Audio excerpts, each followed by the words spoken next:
માતાની જીગરભાઈ અમે એવું છે બેન કે અમે જ્યારે જે ગૌશાળા વિશે અમે પેલા વિઝિટ કરી હતી, ગૌશાળાએ અમે ગયા. હવે અમારી ઉપર જ્યારે અડધી રાતે પણ બીમાર ગાયો કે એક્સિડન્ટ ગાયોના જે પણ કોલ આવે છે, અમે તાત્કાલિક એને અહીંયા લેવા જઈએ છીએ. તો ત્યાંથી અમે ત્યાં બીજી ગૌશાળાએ જઈએ છીએ તો અમુક ગૌશાળાવાળા અમને ના પાડે છે કે અમે ઇજાગ્રસ્ત ગાયો રાખતા નથી. અને આપણી જે ગૌશાળા છે યુવા સરહદ ફાઉન્ડેશન, એની અંદર આપણે કોઈ જ જાતની ના પાડતા નથી. બીમાર અને એક્સિડન્ટ ગાયોની ફક્ત ને ફક્ત ત્યાં સેવા અને સારવાર માટે એની ટાઈમ 24 કલાક એની માટે સારવાર ચાલુ હોય છે.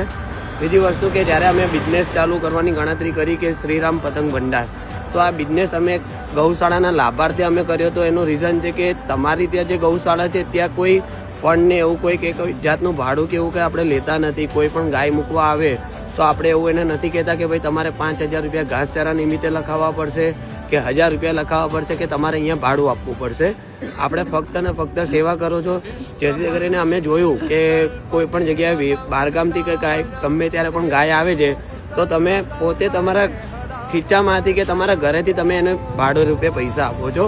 એટલે અમે લોકોએ નક્કી કર્યું કે આ વખતે જે પણ અમે બિઝનેસ કરીશું એમાં સૌથી પહેલા ભાગ અમે ગૌશાળા નિમિત્તેનો કરીશું અને અમે આગળ પણ આવા નવા પ્રયાસ કરતા રહીશું બેન. થેન્ક યુ જીગરભાઈ, અને નિકોલની તમામ ટીમને હું આભાર વ્યક્ત કરું છું.